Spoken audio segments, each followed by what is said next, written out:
Welcome back to the show. Thanks for sticking with us. Janice and I this week are down at the Central Natural Environment Gardens. And right now, next to me, I have Bailey Armstrong with me, and she's sitting down because she broke her leg? Foot. She broke her foot recently, so we decided we'd let her have a seat here at the gardens. Now, Bailey is the invasive species liaison with Eco Superior, and I'm holding this sweet shovel here because we're going to talk to you about a neat kit that Eco Superior is offering. How you doing, Bailey? I am good. How are you? I'm fantastic. Thank you for asking. Now, this kit right here is, well, actually, first of all, before we get into the kit, let's talk about invasive species. What is the definition of an invasive species? So an invasive species is a non-native species that affects the environment of the area that it's in. It can also affect the native species that are around it by either outcompeting or suffocating or just causing problems with the native species in the area. And we need those native species in our area to keep everything Biodiversified. Great answer. Now, one invasive species that I can think of right off the top of my head is the purple loosestrife.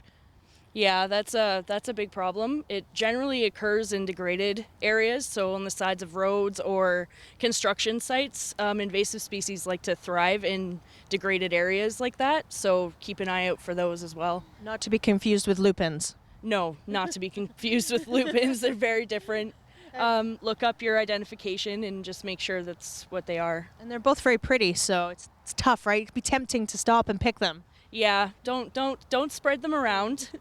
Keep them in one area. Don't move invasives. And you said one way to check if it's the purple loosestrife is by cutting it? From the top point of view, if you cut it, it's got a square inside, so it's kind of an identification feature if you were to cut them, but yeah. And if you do and you see it square, just leave it where you found it. Yeah, and report it to the invasive species hotline, which good is to know. Yep. Excellent. And now another one right off the top of my head I can think of because it's in my backyard is the Himalayan balsam. Yeah, pretty, but Very not pretty. but not good either. So. Yeah, and it is invasive. Like I pull it up and it comes right back. And the seeds like kind of explode and they spread everywhere. Yeah, a lot of people have issues. There's certain ways to remove certain species, so if you're not sure, then I'd look it up first. And let and call the hotline and let them know. Yeah, for sure. Now let's get to this kit. This is a sweet kit that you offer. What is it? What's involved in this kit? So this is for people who you can garden with it too. It's not just for invasives, but it's for people who don't really have access to the tools or just need it for a weekend and don't want to spend the money to go out and buy all these expensive tools.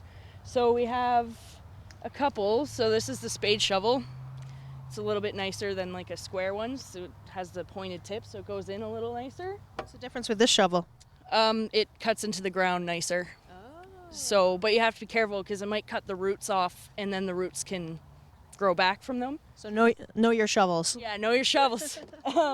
Also, we have a pruning saw, which is a little bit different than a wood saw. It's very sharp. Be very careful with it. There's a certain method. Actually, it's called a three cut method. I actually have it on my Facebook page, which I'll talk about later.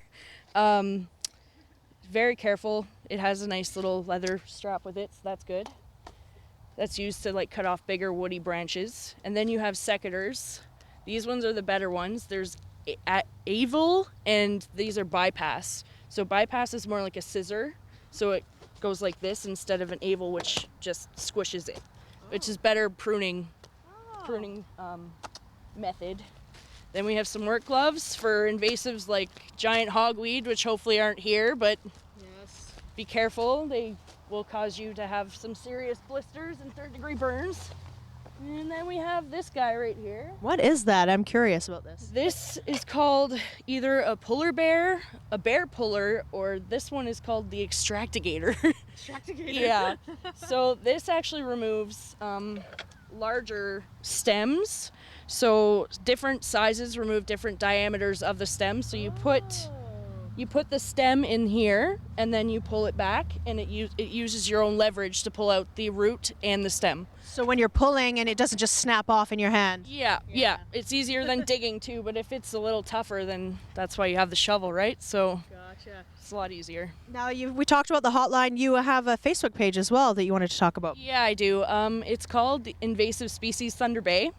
You can just search it in the bar above on Facebook. I have a few things on there that help with people reporting them, how to properly identify some stuff, and it also brings you to the Eco Superior webpage as well. So, yeah, it's just a startup thing right now. So I love it. Yeah, no, I'm definitely going to go look it up when we're done here for sure. One thing I wanted to mention was I have this app on my phone where you can take a picture of the leaf of the plant and it tells you what it is.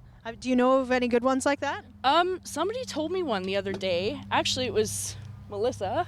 I don't remember what it's called, but there's also an app called EdMaps, which is one of the invasive species reporting systems.